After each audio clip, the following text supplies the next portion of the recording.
Everyone, कैसे हो आप लोग? बढ़िया। तो बच्चों, हम लोग क्या पढ़ रहे थे? स्लैब के बारे में हम लोगों ने बात कर ली थी। ये कर ली थी ना, स्लैब से जब लाइट रेज क्रॉस करती है तो वो क्या होता है, वो शिफ्ट आता है। शिफ्ट के बारे में हमने बात कर रखी थी ना। वो याद है शिफ्ट का फॉर्मूला क्या था? बोलो, थोड़ा दिमाग पे जोर डालो यार, दिमाग थोड़ा सुस्त हो गया है, थोड़ा जोर डालो, जोर, है ना। स्लैब के बारे में हमने बात की थी ना, बोलो। बहुत बढ़िया। याद है शिफ्ट क्या था? याद है शिफ्ट क्या था? शिफ्ट वाला चीज याद है?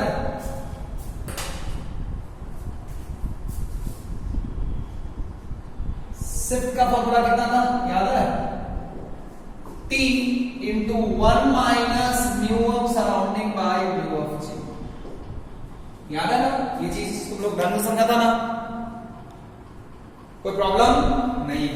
मस्त चमका चमका सा। और छोटी छोटी बातें थी इसके बारे में। क्या था? क्या ये ऑब्जेक्ट डिस्टेंस एंड स्लैब के बीच, ऑब्जेक्ट एंड स्लैब के बीच के डिस्टेंस पर डिपेंड करता है? हाँ सर। पागल आदमी नहीं। क्या ये फॉर्मूला मतलब अगर ऑब्जर्वर मतलब ऑब्जर्वर अगर ऑब्जेक्ट के लाइन में है तो वैलिड है या फिर हमेशा के लिए वैलिड है? बोलो, सोचो। हमेशा के लिए वैलिड है। तुम भी रिकॉल करो। ऐसा नहीं कि सिर्फ मैं भौंकता रहूं और तुम लोग अपना मस्ती में सुनते रहो। समझ में आया ना मैंने क्या बोला? एक्चुअली में आप इस चीज को ध्यान रखो कि जब मैं कुछ पूछूं तो आपको भी सामने से रिस्पॉन्ड करना है। क्लियर है बच्चा? बहुत बढ़िया। और उसके बाद भी मैंने प्लस माइनस के बारे में भी मैंने बात किया था ना। हाँ सर, किया तो था, मजा आया था सर। प्लस माइनस के लिए क्या सोचते हैं? इंसिडेंट रे के डायरेक्शन में क्या लेते थे? पॉजिटिव। इंसिडेंट रे के डायरेक्शन में क्या लेते थे? पॉजिटिव। अगर सिर्फ पॉजिटिव आया तो ऑब्जेक्ट से किधर चलना है? Towards positive direction. अगर नेगेटिव आया तो ऑब्जेक्ट से किधर चलना है? Towards negative direction. Am I clear? Yes sir, बहुत बढ़िया। अब बच्चों अगर हम बात करें मजे में तो आओ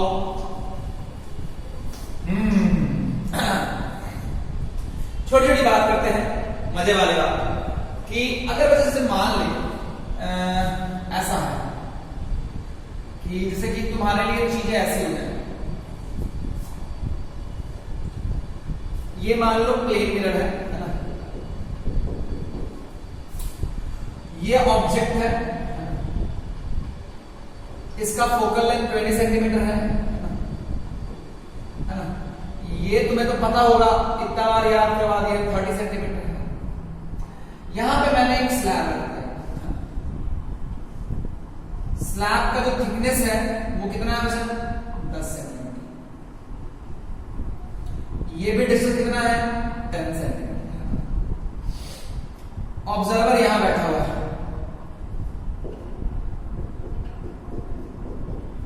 तो ये कितना ऑब्जेक्ट दिखाई देगा इसमें? एक ऑब्जेक्ट दिखाई देगा, दो ऑब्जेक्ट दिखाई देगा, है ना? कितना ऑब्जेक्ट दिखाई देगा? इसको 0,0 मान लो, है ना? इसको 0,0 मान लो, है ना? ये चलो इसको पोल हम मान लेते हैं। क्या मान लेते हैं बच्चा? पोल। तो रियलिटी में कितना ऑब्जर्वर को कितना ऑब्जेक्ट दिखाई देगा? एक या दो? ऑब्वियसली दो। आपको बताना है find out the distance between find out the distance between find out the distance between find out the distance between two object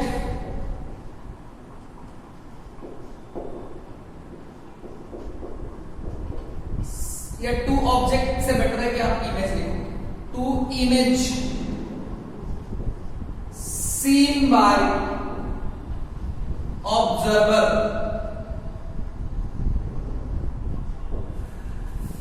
मान लो ये 4/3 नहीं है, ये 2 ले लो। ग्लास स्लैब है लेकिन मीडियम जो है 1 है ना? ट्रांसपेरेंट है, इधर 1 है ना? पहला ऑप्शन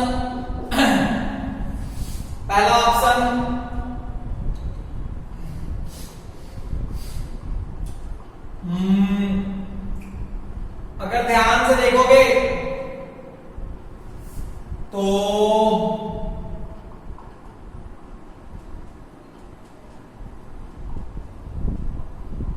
तुम लोग बनाना शुरू करो।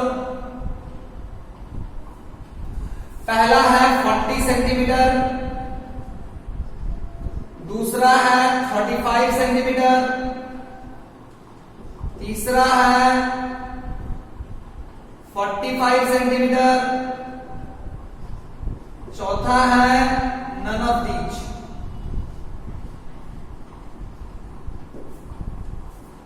ढंग से सोच के मजे में बनाना है बच्चा। कोई प्रॉब्लम है क्या? प्रॉब्लम हो तो जरूर बताना है।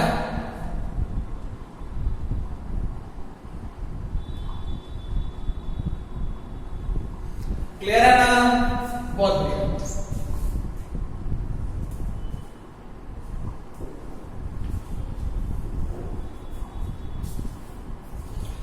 सोच के बढ़िया से बनाओ,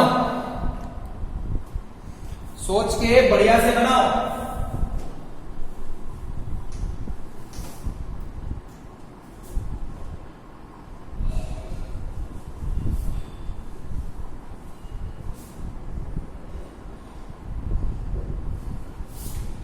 चलो ध्यान से देखो तो क्या सिर्फ ऑब्जेक्ट डिस्टेंस पे डिपेंड करता है क्या? नहीं, क्योंकि ये है तो जो रे यहां से निकलेगी, जो रे इधर आएगी वो शिफ्ट होगा। शिफ्ट होगा तो शिफ्ट क्या होगा? शिफ्ट का फॉर्मूला तुम्हें पता है ना, T into 1 minus mu s by mu z. Is it clear? T is how much? 10 into 1 minus 1 by 2. This is how much? 5 centimetre. ध्यान से देखो, जो रे इधर चली उसके लिए ये डायरेक्शन क्या हो गया? पॉजिटिव हो गया ना भाई। अगर ये डायरेक्शन पॉजिटिव हो गया तो पॉजिटिव आने का मतलब यहां से इधर, यहां से इधर, यहां से इधर। तो रियलिटी में ये यहां नहीं दिखेगा, इसको यहां दिखेगा। आएगा। क्लियर है क्या? कोई प्रॉब्लम नहीं है, कोई दिक्कत नहीं है। समझ में आया ना? अब अगर मैं बात करूं तो जो रे इधर गई, जो रे इधर गई, वो भी रिफ्रैक्ट होने के बाद क्या होगा? वो ऐसे आएगी। रियलिटी में जो भी रे रिफ्रैक्ट हुई है ना,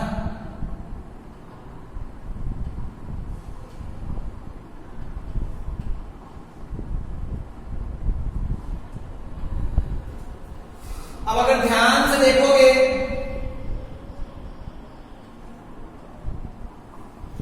ध्यान से देखोगे तो रियलिटी में क्या होगा? अगर स्लैब नहीं आता,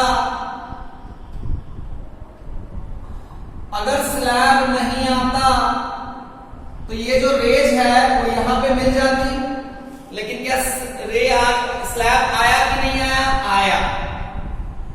तो अब जो रिफ्रैक्ट होगा तो क्या यहां पे मिलेगा या कहीं और मिलेगा? ध्यान से देखोगे तो स्लैब में रे जो इंसिडेंट किया वो ऐसा इंसिडेंट किया।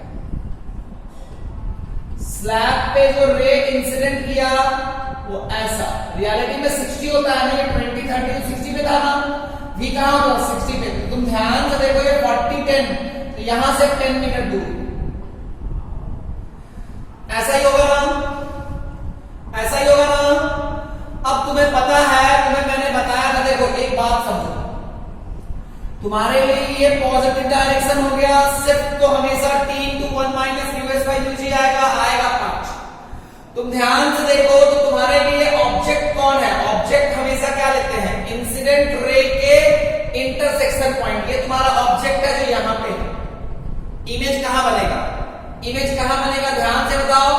इमेज को तुम अगर ध्यान से देखोगे ना बच्चा, तो यहां से 5 इधर, क्योंकि पॉजिटिव है ना, तो यहां से 5 इधर। मतलब अल्टीमेटली क्या होगा?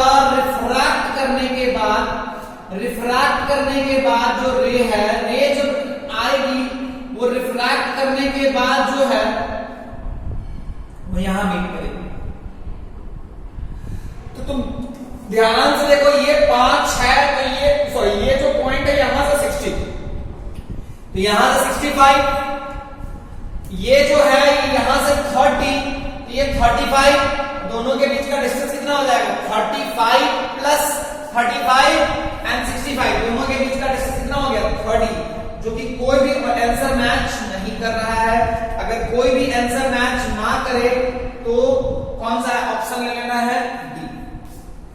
कौन सा ऑप्शन ले लेना है? डी। कोई दिक्कत वाली बात? तो समझ में आ गया ना आपको? क्या ढंग से मेरी बात क्लियर हुई क्या? हाँ सर। ये डायग्राम समझ में आया ना? कोई प्रॉब्लम नहीं है ना? नहीं सर। बहुत बढ़िया। ये क्लियर हो गया बच्चा? अरे बोलो। हाँ सर। ढंग से क्लियर हो गया? हाँ सर। तो ये बात समझना है कि वर्चुअल ऑब्जेक्ट भी होगा तो भी परेशान होने की जरूरत नहीं है। वर्चुअल ऑब्जेक्ट भी होगा तो भी परेशान होने की जरूरत नहीं है। एक बात और समझना, जैसे बच्चा मान लो तुम्हारा क्वेश्चन ये है कि मान लो ऐसा ऑब्जेक्ट,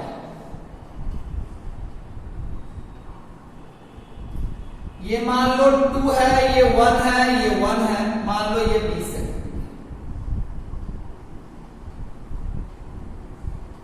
मान लो एक और ले लेते हैं,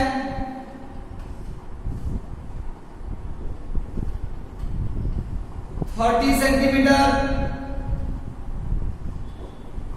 ठीक है। इस लाइन पे एक ऑब्जेक्ट रख दिए, है ना, इसी लाइन पे एक ऑब्जर्वर भी रख दिए, है ना।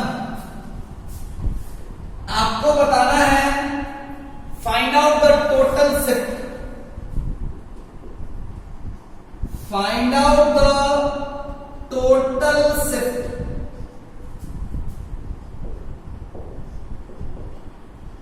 पहला ऑप्शन है, पहला ऑप्शन है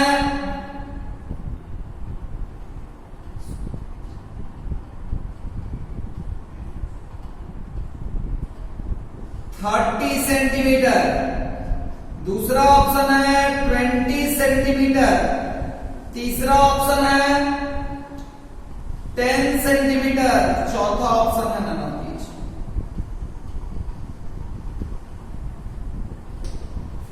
चौथा ऑप्शन है नन ऑफ दीज। बताओ, ढंग से सोच के बताना है। Find out the total shift, find out the total shift. कोई प्रॉब्लम नहीं है ना? बनाओ बच्चों।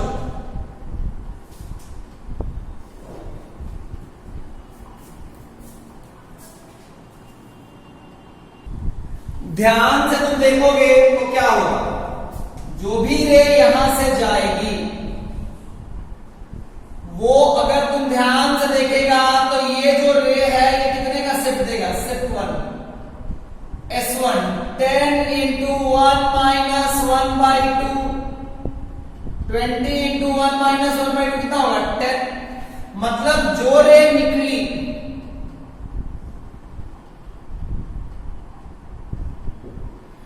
जो रे निकली, जो रे निकली वो यहां से कितने का शिफ्ट हो गया बच्चा? 10 सेंटीमीटर। अब जब जो रे यहां की रिफ्रैक्टेड, जो इसकी रिफ्रैक्टेड होगी है, इसकी इंसिडेंट होगी। अब इंसिडेंट करने के बाद जब इससे शिफ्ट होगा तो क्या ये डिस्टेंस मैटर करता है क्या? नहीं, यही तो जबरदस्त चीज था। तो ध्यान से देखोगे तो फिर इससे सिर्फ S2 कितना हुआ?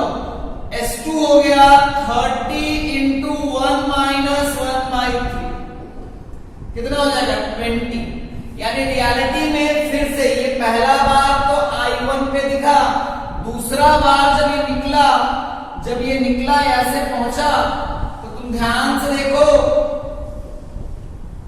रियलिटी में ये कहां से, ये वापस यहां से कितने का शिफ्ट हो गया? मान लो जो भी है ये वापस यहां से 20 सेंटीमीटर का शिफ्ट। तो पहले 10 फिर 20। तो रियलिटी में अगर तुम ध्यान से देखोगे तो टोटल शिफ्ट कितना हो जाएगा? टोटल शिफ्ट कितना हो जाएगा? टोटल शिफ्ट जो हो जाएगा वो 30 सेंटीमीटर का हो जाएगा। कितने का हो जाएगा बच्चा? 30 सेंटीमीटर का। कोई प्रॉब्लम नहीं। तो तुम्हें क्या समझ में आया कि अगर ऐसे स्लैब्स अरेंज हो तो total S total is equal to what? S1 plus S2 plus S3। एक बात ध्यान दो, क्या इन दोनों के बीच का डिस्टेंस पे चीजें डिपेंड करती है क्या? S1 S2 S3, क्या इन दोनों के बीच में क्या डिस्टेंस है उससे टोटल शिफ्ट वैरी करता है क्या? नहीं सर। तो चाहे इन दोनों के बीच के का डिस्टेंस बढ़ाओ या घटाओ, कोई टोटल शिफ्ट पे फर्क नहीं पड़ेगा। तो मैं तुम्हें एक बात बताता हूं कि रियलिटी में चाहे तुम बढ़ाओ या घटाओ और घटा के 0 भी कर दोगे तो भी कोई फर्क पड़ने वाला नहीं है, तो भी कोई फर्क पड़ने वाला नहीं है। मजेदार कहानी है भाई, कितना सुंदर समझ में आया सर कि देखो तुम चाहे कुछ भी कर लो, ये वैल्यू क्या होगी उससे कोई फर्क पड़ने वाला नहीं है। तो total shift is independent from the distance between the two slabs. So even the distance is 0, the total shift remain same. देखो मैं इसको बिठाता हूं, अगर तुम ध्यान से देखोगे ना, अगर मैं चीजों को ऐसे रख दूं तो बच्चा को शायद थोड़ा समझने में दिक्कत होता है। ये 2, ये 3, ये 1, ये 1, और यहां पे मैं ऐसे ऑब्जेक्ट रख दूं और बोलूं कि बताओ टोटल शिफ्ट, तो बच्चा बोलेगा सर कैसे लगाऊं फॉर्मूला, क्योंकि इधर तो 1 है लेकिन इधर 3 है सर। कहा कहीं का बैल आदमी, समझ में आया?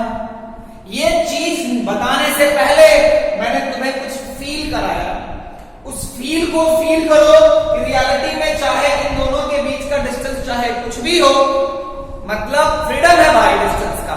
अगर डिस्टेंस घटा के 0 कर देंगे तो कोई दिक्कत वाली बात नहीं है।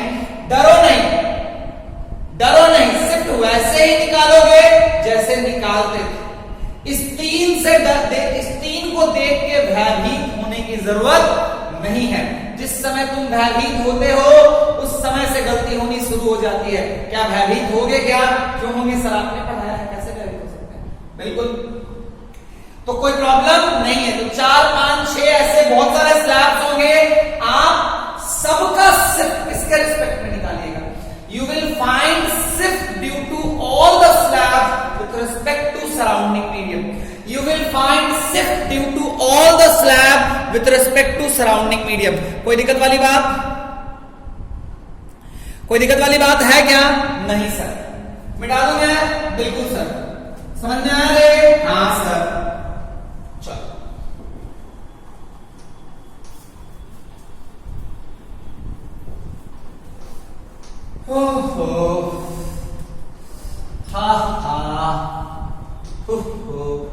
तो समझना, याद रखना मेरे लाल, याद रखना। मान लो ऐसा ऐसा केसेस हो गया,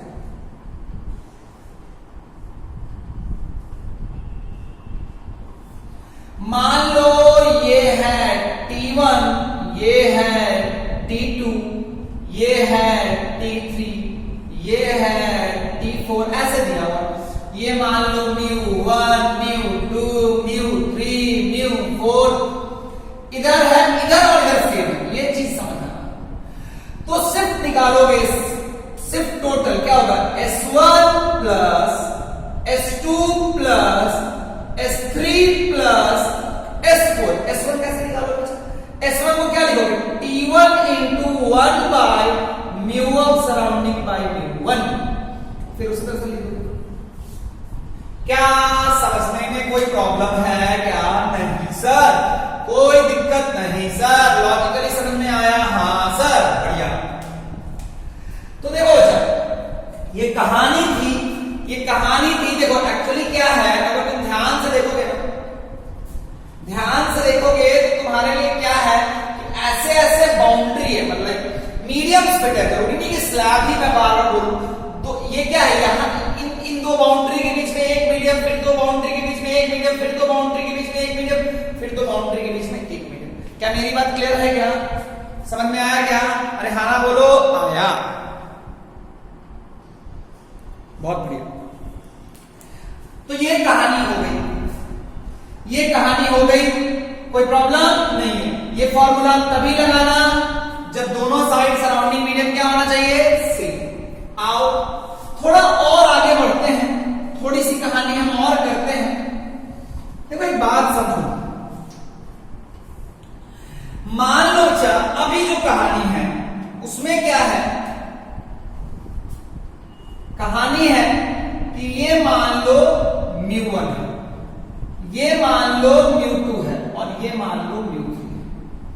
मतलब ऑब्जेक्ट एंड ऑब्जर्वर, ये जो कहानी हमने लिया इसमें object and observer same medium में है या अलग मीडियम में है? अलग मीडियम में है। क्या वो स्लैब के फंडे लगेंगे? नहीं सर, बिल्कुल नहीं लगेंगे। तो जब वो स्लैब वाले फंडे नहीं लगेंगे तो हमें तो सोचना पड़ेगा ना भाई। तो चलो सोचता हूं, देखो एक बात समझो, ऑब्जेक्ट किस मीडियम में है? μ1 में। ये इन दोनों के बीच में कितना है? μ2 है और ये कितना है? μ2। ये डिस्टेंस ले लो t1, ये डिस्टेंस ले लो t2, ये डिस्टेंस ले लो t3। लेट्स सी क्या होता है। रे निकलना शुरू हुआ, हाँ सर, निकला निकला निकला निकला, ओके। तो ये ऐसे जाती ना, हाँ। मान लो ये बेंड हो गई, अगर ये बेंड हो गई तो ये कहीं इधर दिखाई देगी।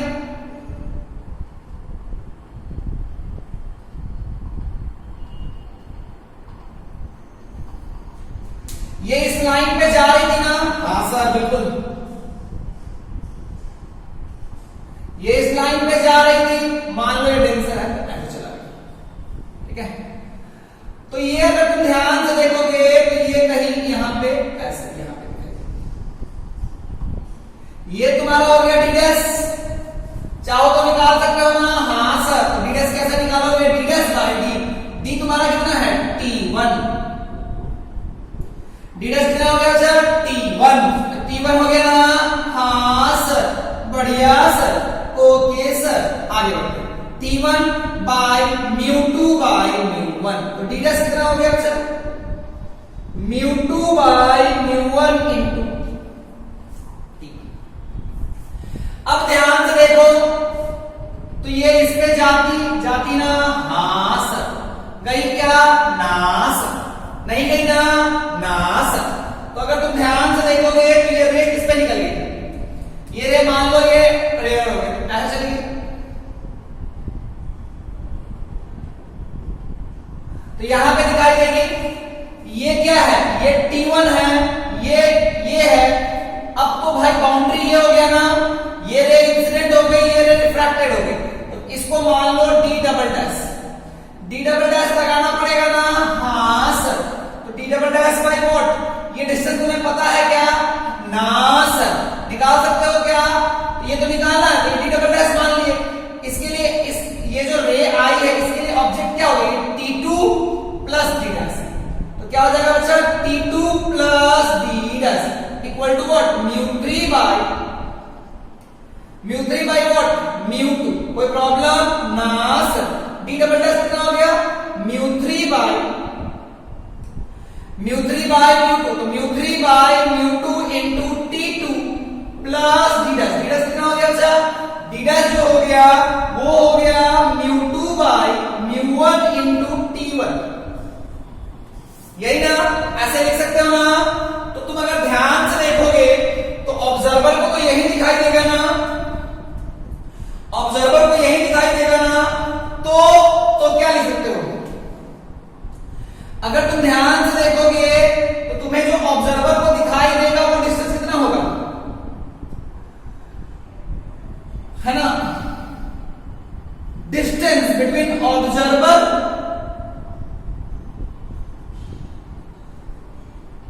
एंड इमेज कितना होगा? ध्यान से देखो, t3 ना प्लस t3 और यहां से d डबल डैश, ऐसे ना, कोई प्रॉब्लम नहीं है। t3 निकल गया ना, t3 हो गया, t3 plus d double dash. d double dash कितना हो गया बच्चा? μ3 बाय μ2 इंटू t प्लस ये कट जाएगा ना, क्या हो जाएगा? प्लस μ3 बाय, ये μ2 कट जाएगा, μ3 बाय μ1 इंटू t1। ध्यान से देखो, अगर मैं μ3 कॉमन ले लूं तो ये क्या आ जाएगा? t3 by μ3 plus t2 by μ2 plus t1 by μ1। इस केस में मैंने शिफ्ट नहीं निकाला है, मैंने डायरेक्ट क्या निकाल दिया है? इस केस में मैंने शिफ्ट नहीं निकाला है, मैंने क्या निकाल दिया? डायरेक्ट। ध्यान से बोलो क्या निकाला है।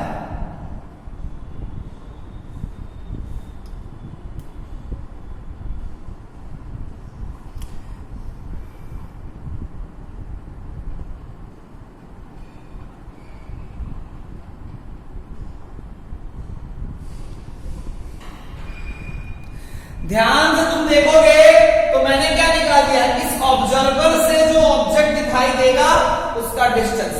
और अगर तुम ध्यान से देखो तो एक फॉर्मेट फॉलो हो रहा है, μ3। μ3 किसका मीडियम है, ऑब्जर्वर का। μ3 बाकी t3 by μ3, t2 by μ2 plus t1 by μ1। कोई प्रॉब्लम नहीं है। चाहो तो तुम इसको जनरलाइज भी कर सकते हो। अरे हाँ ना बोलो हाँ सर, ना ना बोलो ना सर। ओके बच्चा, आगे बढ़े हाँ सर बिल्कुल बिल्कुल। कैसे करोगे बच्चों, ध्यान से देखो, ये मान लो ऑब्जेक्ट यहां है, ये t1 μ1, t2 μ2, t3 μ3, t4 μ4। यहां पे मान लो ऑब्जेक्ट, ये हो गया μ5 बाई t5। ध्यान से देखो तो रियलिटी में तुम्हारा ऑब्जर्वर ये है ना भाई, हाँ सर। अगर तुम ध्यान से देखोगे तो तुम्हारा जो ऑब्जर्वर है उसके लिए ऑब्जर्वर से डिस्टेंस कितना होगा, distance between observer and image. क्या तुम बता सकते हो, बिल्कुल सर। देखो कैसे लिखेंगे, μ5 वाह μ5 into t5 by μ5 plus t4 by μ4 plus t3 by μ3 plus t2 by μ2 plus t1 by μ1। ये निकल जाएगा, उससे भी निकल जाएगा। अगर ऑब्जर्वर एंड ऑब्जेक्ट का मीडियम सेम है तो सिर्फ निकालना आसान है। ऑब्जर्वर एंड ऑब्जेक्ट का मीडियम अगर डिफरेंट है तो डायरेक्ट ऑब्जर्वर से इमेज का डिस्टेंस निकालना ज्यादा आसान है, क्योंकि आपको फॉर्मूला पता है, कोई प्रॉब्लम नहीं है। अगर तुम चाहो तो उसको ऐसे लिख सकते हो, mu of observer t1 by μ1 plus t2 by μ2 plus dot dot. जितना भी बना है ऐसे बनाते चले जाओ, t1 by μ1, t2 by μ2, t3 by μ3, कोई प्रॉब्लम नहीं। समझ में आया ना, तो दोनों केस समझ में आ गया ना। इससे ज्यादा केस पॉसिबल नहीं है। अगर पॉसिबल है भी तो तुम लोग ढूंढ के लेके आना, मेरे को तो लगता नहीं है कि है। आगे बढ़े बच्चों, हाँ सर बिल्कुल आगे बढ़े बच्चों, हाँ सर बिल्कुल बढ़िए सर। कोई प्रॉब्लम सर बच्चों, ना सर हमें क्या दिक्कत हो सकता है सर, आपको तो पता है सर, हमें तो सब कुछ आता है, आपने पढ़ाया ना। हाँ बच्चों, अच्छा तो ये बातें थी। चलो कहानी कर लेते हैं। मान लो एक तालाब है, ये है तालाब, ये है आम जिंदगी, क्या बचा, तालाब है ना। यहां पे एक फिश है, मछली जल की रानी है। मान लो इसका रिफ्रैक्टिव इंडेक्स है 4/3, 4/3। ये डिस्टेंस मान लो 40 सेंटीमीटर। उसके ऊपर मैंने क्या लगा दिया, एक ग्लास स्लैब लगा दिया, इसका रिफ्रैक्टिव इंडेक्स है 2। मान लो ये है 20 सेंटीमीटर। यहां पे ऑब्जर्वर बैठा हुआ है, ऑब्जर्वर कहां, अच्छा यहां पे। ये डिस्टेंस तुम्हें दिया हुआ है, ये डिस्टेंस तुम्हें नहीं दिया हुआ है, ये डिस्टेंस तुम्हें नहीं दिया हुआ है ना। ओके, ये इसका रिफ्रैक्टिव इंडेक्स 1 है। Find out shift, find out shift find out shift in image of fish. पहला ऑप्शन पहला ऑप्शन क्या है भाई? ओके, तो पहला ऑप्शन है 4/3। पहला जो है वो क्या है?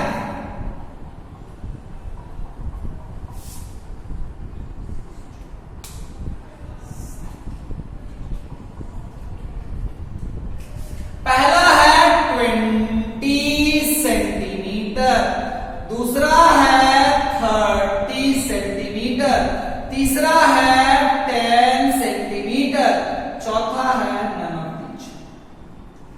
मैंने डिस्टेंस नहीं बोला है, क्या बोला है? मैंने आपसे बोला है शिफ्ट निकालने।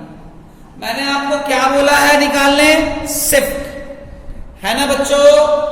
ओके सर, बहुत बढ़िया सर। अब तो देखो क्या हुआ इस क्वेश्चन में। क्या ऑब्जर्वर यहां पे है? ऑब्जर्वर यहां पे है क्या? ऑब्जर्वर एंड ऑब्जेक्ट एक ही मीडियम में है ना सर? क्या डायरेक्ट शिफ्ट वाला फॉर्मूला लगा सकते हैं? ना सर। तो कौन सा फॉर्मूला लगाना चाहिए बोलो? हम डायरेक्ट यहां से डिस्टेंस निकाल सकते हैं, लेकिन क्या ये डिस्टेंस नहीं दिया है? दिया है नहीं। तो मान लो ना भाई ये डिस्टेंस कितना हो गया? मान लो तो क्या हो गया? चलो आओ, तो क्या लिखेंगे? 1।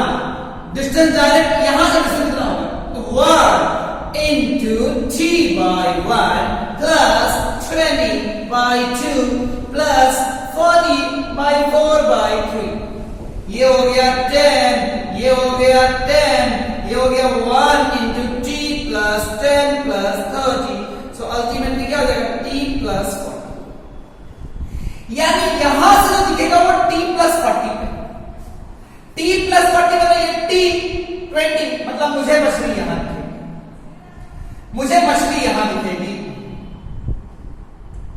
तो यहां से t plus 40 और एग्जैक्टली में यहां से t plus 60, तो शिफ्ट कितने का होगा? शिफ्ट हो जाएगा t plus 60 minus t plus 40, so ultimately 20। Am I clear? Am I clear बच्चों? Yes sir, you are very much clear sir। तो कभी कभी क्या होगा कि एग्जामिनर कभी कभी आगे पीछे करेगा, लेकिन उस आगे पीछे से तुम मत डोल जाना, तुम बहुत स्थिर रहना। और कैसे स्थिर रहोगे? For that you have to be very much careful that sometimes अगर कोई वेरिएबल मानने का मन करे तो मान लेना।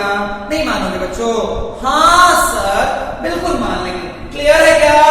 बिल्कुल सर। हाँ ना बोलो? हाँ सर। आगे बढ़े क्या? हाँ सर। मिटा दूं मैं? तो देखो ऐसी कहानी हो गई। कहानी तो काफी सारी है, लेकिन मुझे लगता है कि अब हमें यहां पे विराम लेना चाहिए और एक दो क्वेश्चन कर लेते हैं, थोड़ा अच्छा लगेगा तुम्हें, है ना? क्वेश्चन क्या है? क्वेश्चन क्या है? क्वेश्चन है कि मान लो मैं तुम्हें एक चीज,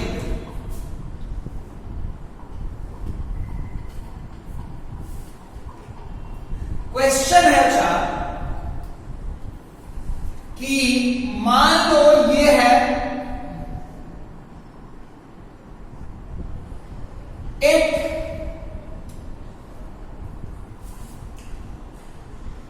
स्लैब मैन्युफैक्चर, है ना?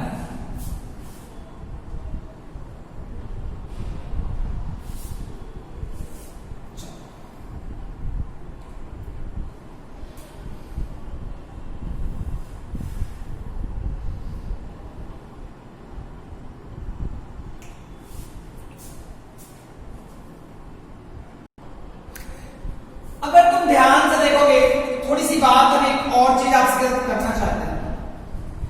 जैसे मान लो ये है,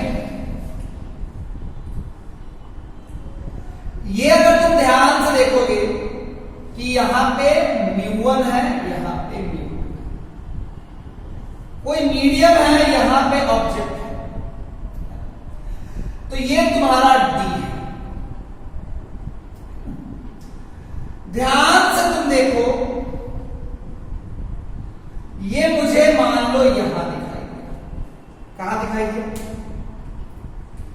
ये मुझे यहां दिखाई दिया। ऑब्जर्वर है, क्या तुम्हें डी डैश पता है क्या? D dash by D equal to कितना होता है बच्चा? Mu two by mu. मैं तुमसे एक बात बोलूं, अगर ये जो है ये यहां से यहां चला, ये कहां से कहां? यहां से यहां चला, तो जब ये यहां, एक बात समझना, जब ये बाहर निकल जाएगा तो ये कहां दिखेगा? जब ये बाहर निकल जाएगा तो ये कहां दिखेगा? वहीं दिखेगा जहां पे ये है। क्लियर है क्या? तो मान लो ये यहां से यहां आया टी टाइम, ये यहां से यहां आया कितने टाइम में? T time. तो average velocity of V average of object क्या हो जाएगा? D by T. आपको बताना है वी एवरेज ऑफ इमेज क्या होगा। पहला ऑप्शन है डी डैश बाई टी, दूसरा है डी बाई टी, तीसरा है D dash D minus D dash by T, and चौथा है नन ऑफ दीज।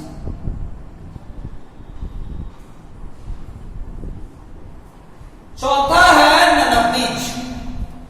सोचो और सोच के बढ़िया से बनाओ, सोच के बढ़िया से बनाओ, ध्यान से देखो, ध्यान से देखो इस क्वेश्चन को। तो मैंने वी एवरेज को दे दिया, टी बाई टी हुआ। तो देखो जब ये यहां से यहां आ गया, तो जब ये यहां है तो ये यहां दिखेगा, जब ये बाहर निकल जाएगा तो ये कहां दिखेगा? ये कहां दिखेगा? वहीं दिखेगा। तो जब ये यहां से यहां गया तो ये यहां से यहां जाएगा। तो वी एवरेज इमेज का क्या हो जाएगा? D dash by T. ये क्वेश्चन कराने का पर्पस ये है कि अगर ये चलेगा भी से तो ये भी भी से नहीं चलेगा, अगर ये चलेगा भी से तो ये भी से चलेगा नहीं। तो एवरेज का कॉन्सेप्ट तो क्लियर है भाई, एवरेज का कॉन्सेप्ट तो हम निकाल लेंगे। मान लो हमको बोलता कि ये यहां से यहां आया, तो जब ये यहां था तो ये निकालते, जब ये यहां था तो भी ये निकालते, और तो जब ये बाहर चला गया तो ये भी बाहर चला गया भाई, तो इजी था। लेकिन अगर मान लो ये यहां से यहां आया, जब ये यहां था तो ये निकाल लेते, जब ये यहां था तो भी इसका निकालते, दोनों को घटा के एवरेज निकाल लेते। लेकिन बात एवरेज की नहीं है, बात है इंस्टेंटेनियस, बात है इंस्टेंटेनियस की। ध्यान से देखो, D dash by D equal to, D dash by D equal to क्या होता है? Mu one by mu two, sorry mu two by mu. अगर ध्यान से देखो तो डी डैश क्या हो जाएगा? Mu two by mu one into D. अगर हम ध्यान से देखें तो ये डी का रेट ऑफ चेंज क्या होगा? डी का रेट ऑफ चेंज क्या होगा? Velocity of object. D dash का रेट ऑफ चेंज क्या होगा? डी डैश का rate of change with respect to time क्या होगा? डी डैश का rate of change with respect to time क्या देगा? Velocity of image. डिफरेंशिएट कर दो, D of D dash by D T equal to mu two by mu one into D of D by D T. ये क्या हो जाएगा? Velocity of image mu two by mu one into velocity of object. क्या मेरी बात समझ में आई? अच्छा मुझे एक बात बता, ये डी डैश और डी कहां से ले रहा है? बाउंड्री। ये डी डैश और डी किसके कहां से ले रहा है? बाउंड्री। यानी ये ध्यान से देखना, तो तुमने जो ये तुम्हें जो डी और डी डैश मिल रहा है, ये तुमने तो बाउंड्री के रिस्पेक्ट में है ना। तो ये जो चीज आया भी है ये किसके रिस्पेक्ट में है? बाउंड्री के रिस्पेक्ट में है। अगर बाउंड्री रेस्ट में है तब तो कोई दिक्कत नहीं है, लेकिन अगर बाउंड्री रेस्ट में नहीं होगा तब सोचना पड़ेगा, कोई प्रॉब्लम नहीं है। अगर ये कांस्टेंट वेलोसिटी से जाएगा तो ये भी कांस्टेंट वेलोसिटी से जाएगा, कोई दिक्कत वाली बात नहीं है। समझ में आया क्या? खाना बोलो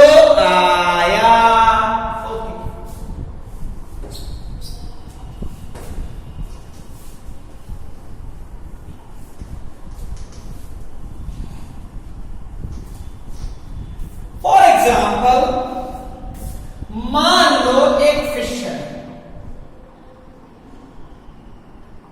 ये चल रही है 10 मीटर पर सेकंड से ऊपर, ये 4/3 है, पानी है, मछली जल की रानी है, जीवन उसका पानी है, हाथ लगाओ। डर जाएगी पागल कहीं का, जब बचपन में थी वो छोटी थी, अब वो तुम बड़े हुए तो क्या वो छोटी रहेगी? कुछ भी बोलता।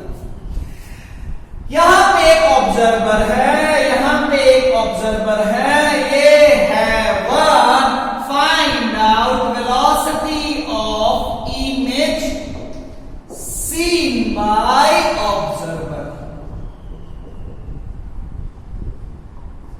पहला ऑप्शन 7.5 मीटर पर सेकेंड, दूसरा 10 मीटर पर सेकेंड, जो तीसरा 5 मीटर पर सेकेंड, चौथा 12.5 मीटर पर सेकेंड। बताओ, मछली जल की रानी है, बोलो। क्लियर हो गया क्या? हाँ सर, हाँ सर, हाँ सर, बहुत बढ़िया। अभी न सिखाएं, वेलोसिटी ऑफ इमेज क्या होता है? D dash, sorry, velocity of image क्या था? mu2 by mu1, 1/4/3 into velocity. ये कट गया ना, 7.5 यानी 7.5 मीटर पर सेकेंड। क्लियर है क्या? मिटा दूं मैं? हाँ सर, मिटा दो सर, बढ़िया सर, आगे बढ़े बच्चों। बिल्कुल सर।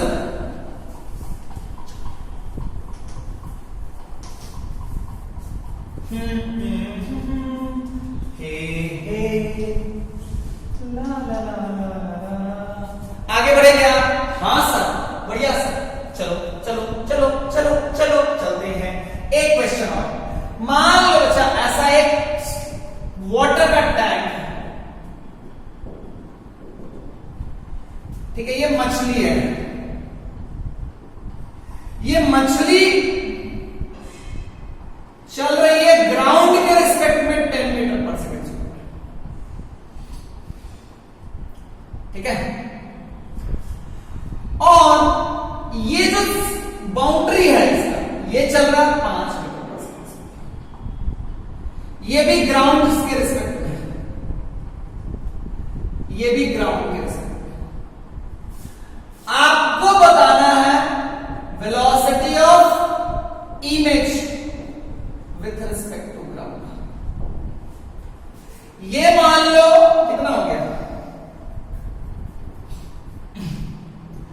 ये हो गया मान लो 2 नहीं 4/3 ले लो, या इसको 2 ले लो। मम्मी, हाँ बच्चा बोलो, आगे बढ़ते। चलो, पहला क्वेश्चन, सवाल शुरू की जाए। हाँ बच्चा, हाँ बच्चा, हाँ बच्चा। पहला ऑप्शन है 8 मीटर पर सेकेंड, दूसरा ऑप्शन है 6 मीटर पर सेकेंड, तीसरा ऑप्शन है 10 मीटर पर सेकेंड, चौथा ऑप्शन है नन ऑफ दीज।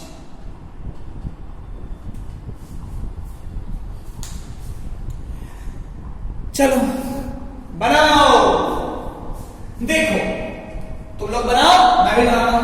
मेरा सॉल्यूशन मत देखना, वीडियो को पॉज किया था ना? नहीं सर, कर ले गधा कहीं का। आगे बढ़ते हैं। ये जो फॉर्मूला है velocity of image equal to mu2 by mu1, ये किसके रिस्पेक्ट में है? बाउंड्री के रिस्पेक्ट में ना भाई। इस केस में क्या बाउंड्री रेस्ट में है क्या? नहीं, ये velocity of image with respect to boundary equal to mu2 by mu1 into velocity of object with respect to boundary. तो ये जो फॉर्मूला है, ये रियलिटी में बाउंड्री अगर रेस्ट में होता है तो velocity of object with respect to boundary क्या होता है? Velocity of object minus velocity of boundary. अगर ये 0 होता है तो velocity of object with respect to boundary velocity of object with respect to ground के बराबर होता है। हाँ ना? बोलो। तो mu2 कितना हो गया? 1 4/3। Velocity of object with